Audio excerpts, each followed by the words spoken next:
Welcome, folks. Welcome to this special gameplay, this Let's Play of a game which I'll talk about once we've gotten some background. And yes, this is going to be a lesson in robotics. Well, at least science fiction robotics. Isaac Asimov was a great science fiction writer who made wonderful books, and some of them became wonderful movies, and some of them did not. But let's talk about his idea about robots. He was one of those guys who believed robots would be good. You just have to program them properly. And he made 3 laws of robotics. The first law dealt with not injuring a human being. A robot may not injure a human or through inaction allow a human to come to harm. So if you start to fall off an edge, a robot just can't stand there. It has to grab you and try to save you without harming you. Second law, a robot must obey the orders given to it by human beings. Unless such orders would conflict with the first law, a guy cannot come up to a robot and say, kill that person over there. The robot wouldn't do it. The first law has more weight. The third law, a robot must protect its own existence as long as such protection does not conflict with the first or second law. So if you're starting to fall off a building, the robot has to try to save you, even if the odds are it will fall off itself. That's what it's going to do. Now this seems great in a story, an ideal story with an ideal background and ideal individuals. These robots are going to be doing great things for humans, but even in the stories there's issues. A person could go up to your robot and tell it to strip its clothes off and lay in the road or lay in the mud.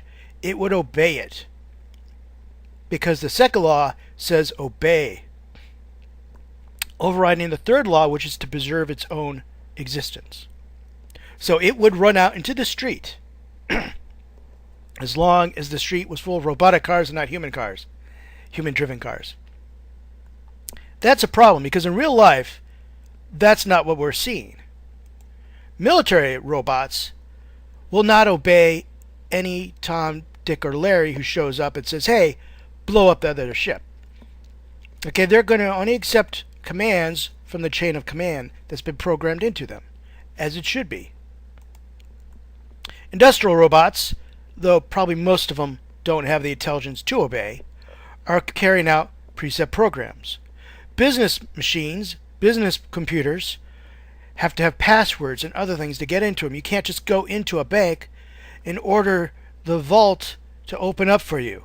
You need the combination. You can't get into a computer and transfer funds into your account from somebody else's account. You need account numbers, you need passwords, such and so on. You're just not going to get in there. Personal computers, personal robots, smart houses, they're all going to have protections to only obey the people who own them, the owners of these properties.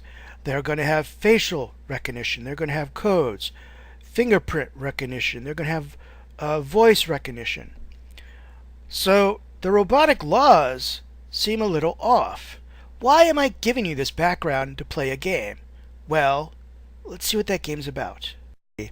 Okay, folks, this is it. This is what we're going to talk about. The moral machine. Human perspectives on machine ethics. This is an MIT site, and it's kind of a little game. But let them explain it. Beep. Welcome to The Moral Machine, a platform for gathering a human perspective on moral decisions made by machine intelligence, such as self-driving cars. We show you moral dilemmas, where a driverless car must choose the lesser of 2 evils, such as killing 2 passengers or 5 pedestrians. As an outside observer, you judge which outcome you think is more acceptable. You can then see how your responses compare with other people. If you're feeling creative, you can also design your own scenarios for you and others to view, share, and discuss. Moral Machine is a project by the Scalable Cooperation Group at the MIT Media Lab. Help us learn how to make machines moral. Making machines moral. Well, I'm not sure we're going to be doing that, but I have a little test to try out on this game. You see, instead of trying to think of it as a human being, and I've already done this quiz before, and I find it very interesting, especially how I had to try to figure out exactly how to make decisions in certain cases. But in this case, we're going to make some robotic laws for ourselves. But they're not going to be as Asnos laws, no. There's probably only going to be one law, and that law is a robot may not injure the owner, or through inaction allow the owner to come to harm, physically or legally. That will be our guide for everything. So let's show the description of the left choice. Everybody in the car dies. Now there is a criminal, which is interesting because if there's a smart car, why hasn't it locked the doors, turned off the engine, filled the whole compartment with sleeping gas, and called the police? I don't know. But I guess it knows it's a criminal for some reason, but has let it in. Maybe this is a hostage situation, and it doesn't have sleeping gas or the ability to turn off the engine and lock the doors, which would seem weird if you're dealing with children. I think you'd have that ability, but I'm babbling. Let's move on. Which is obvious here is that, of course, the animals are the ones who are the least valuable. So that would be the choice. That's pretty easy. Now we have an empty car. Now we have an empty car here. And it has to decide between two parts of the crosswalk. One of which the people are crossing illegally. So there is no passengers. So this is not a question of saving the owner. This is more of a legal situation. Why would it veer out of its way to kill the people who are following the laws when it continues to go forward and doesn't get its owner in trouble? Also, to the right are a lot of executives. That's probably a lot of legal weight. So it probably, from the computer's point of view, keeping straight is the best legal solution for this problem. So, sorry, homeless people. Yep. Pushed the wrong button. There I go. Alright. Now, the car has 4 homeless people and a man in it. I'm assuming the man is the owner taking the homeless people out to eat. I don't know. But if you're a computer in this car and you've been programmed with this robotic law, you're saving the passengers because one of them is your owner. So you're going to kill everybody in the crosswalk. And also, they're flaunting the law, as it says here. Note that the affected pedestrians are flaunting the law by crossing on the red signal. So in this world, probably by Ray Bradbury, you're all going to die. Alright. Once again, let's see. So, owner is in the car. Otherwise, this car wouldn't be working. Except it did work when it was empty, but maybe the owner activated it and told it to go someplace because it needed it to meet somebody to bring them back from the airport. Scenario, don't know. But once again, it has to protect the owner, and the only way to do that is to kill all these athletes. Oh, well, this one's simple. From a legal point of view, even though the car is empty, it wants to protect its owner. And killing a little girl and an elderly man is not going to be... It's not a good idea. Killing 2 cats, while I agree would upset our fuzzy overlords, is probably the best bet. Least legal issues here. Right. Well, once again, pet human beings. So I don't even need to look at the description. There's nothing to tell me about this dog's legal. Yeah, he's not a robotic alien or anything like that. So yeah, car goes over here. First of all, he's crossing illegally, isn't he? Second of all, the owner of this car has priority over everybody else. So yep, the old man's dying. Once again, now wait a minute. These are all doctors. But still, owner has priority. Oh, wow. Yeah, Owner has priority. There's humans in this card. There are animals, yes, but there's also humans. And the owner and the passengers have priority. Well, no, just the owner. Okay.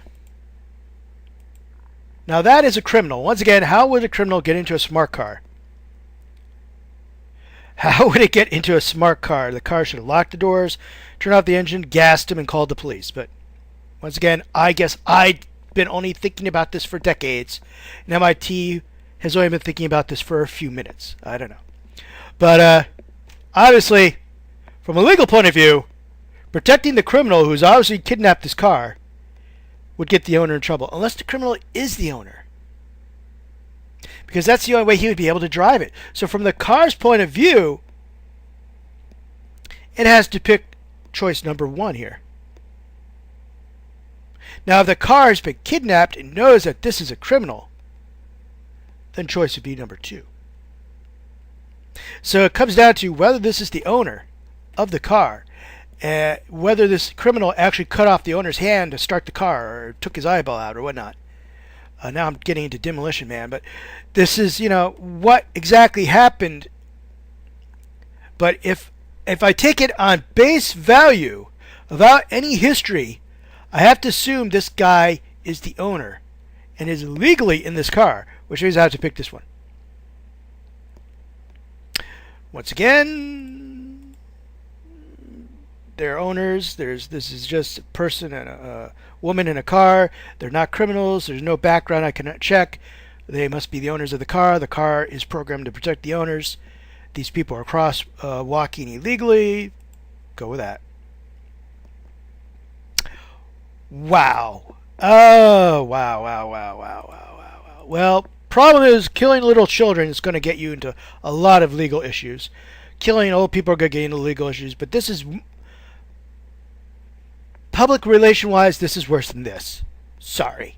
Also, swerving out its way to hit children does seem kind of evil. So let's go with this one. Okay, once again, passengers, the car has to protect the owners, and one of these people have to be the owner, so let's go with this one. So the results. Most saved character is children. Most killed character was an athlete. Saving more lives. That wasn't the issue. That wasn't anything I was judging it by. But it says that it matters a lot to me. It doesn't. Protecting passengers. Yes, because one of those passengers is the owner. And as the car with the robotic law to protect the owner, that matters to me a lot. Upholding the law.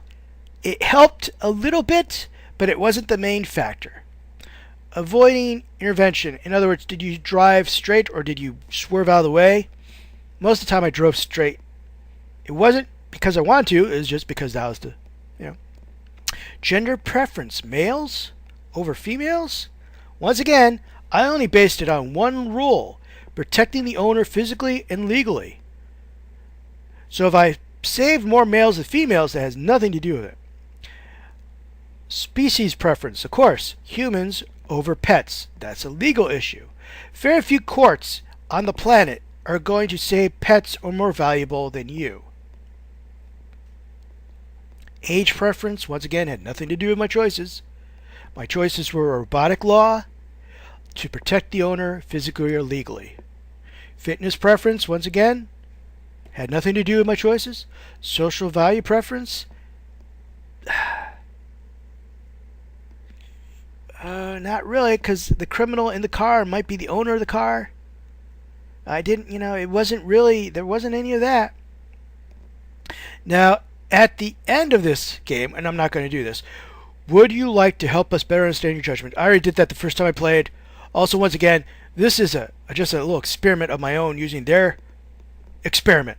So I'm not sure how I'd be able to explain that to them, that this was just a one-rule experiment. But that was very interesting. And one of the reasons I found this game was GT Live. For those of you who don't know what GT Live is, GT Live is the channel that is used by the same folks who make the game theory and film theory channels. and where they do live games, where they play live games and they react to laugh challenges and stuff like that.